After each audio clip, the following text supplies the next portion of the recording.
Hello everybody, welcome to my channel. Today we will discuss the tribe that lives on water. Imagine a community that spends most of its life surrounded by the sea.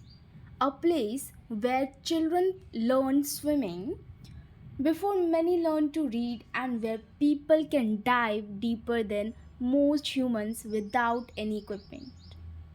Today, we are exploring the fascinating world of the Bajau people, often called as the Sea Nomads of Southeast Asia. Who are the Bajau? The Bajau are one of the most unique communities on earth. Unlike most of us whose life basically revolved around the cities, land, or roads, their entire culture developed around the ocean. For centuries, they traveled between islands, lived on boats, and depended on the sea for almost everything. Where do they actually live? When we think of villages, we usually imagine houses on land. But many Bajau community built their homes directly above the water on wooden stilts, which you can see in the picture. They live in some of the most biodiverse marine regions on Earth, surrounded by coral reefs and clear crystal water that provide food and livelihood. There's a myth revolve around this tribe that they fear from the land. But we will discuss that do they actually fear from the land? You may have many times heard a popular claim that Bajau are afraid of land.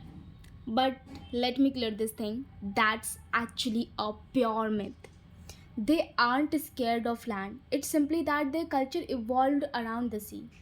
Just as many of us feel comfortable in cities, they feel comfortable in the ocean environment that's been their home for generations.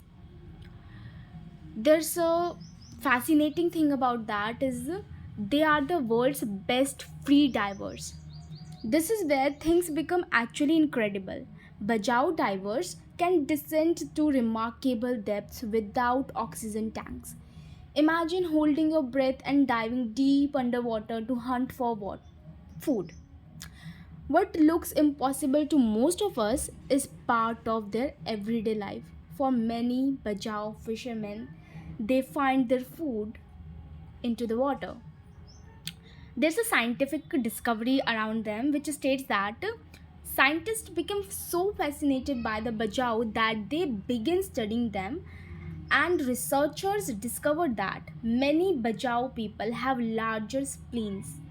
Spleens are basically the part around your stomach area, but their spleens are larger than average. This may help them store more oxygen rich blood, giving them an advantage when diving. It's one of the most fascinating examples of how humans can adapt to their environment over generations. How do they survive?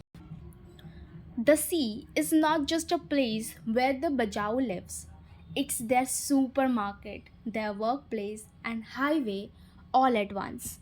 They catch fish, gather shellfish, collect all sea cucumbers, and trade marine products. Their survival depends on a deep understanding of the ocean. A day in the life of Bajau people. Imagine waking up every morning surrounded by water.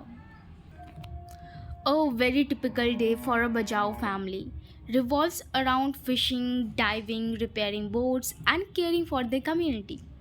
Life is physically demanding, but it is also closely connected to return to the nature in a way that many modern societies have lost. Challenges they face. Despite extraordinary lifestyle, the Bajau face serious challenges today, such as rising sea levels, environmental degradation, overfishing, and limited access to education, healthcare, and other traditional lives of them. Their future depends not only on their resilience but also on how we protect marine ecosystem. Lessons from the Bajau. The Bajau teach us something important. Modern society often focuses on consuming more and moving faster. The Bajau remind us that humans can live in harmony with nature.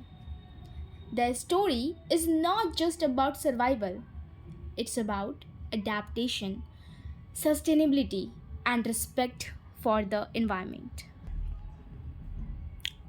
When we learn about communities like the Bajau, we realize how diverse human civilization truly is.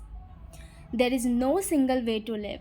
Their culture, knowledge, and traditions represent a valuable part of humanity's shared heritage that deserves recognition and protection. At the end, I just wanted to say that it's our ocean, our future. We have discussed that whatever problem they have faced because of the pollution and environmental degradation, and we have to come together for a sustainable future. Thank you so much.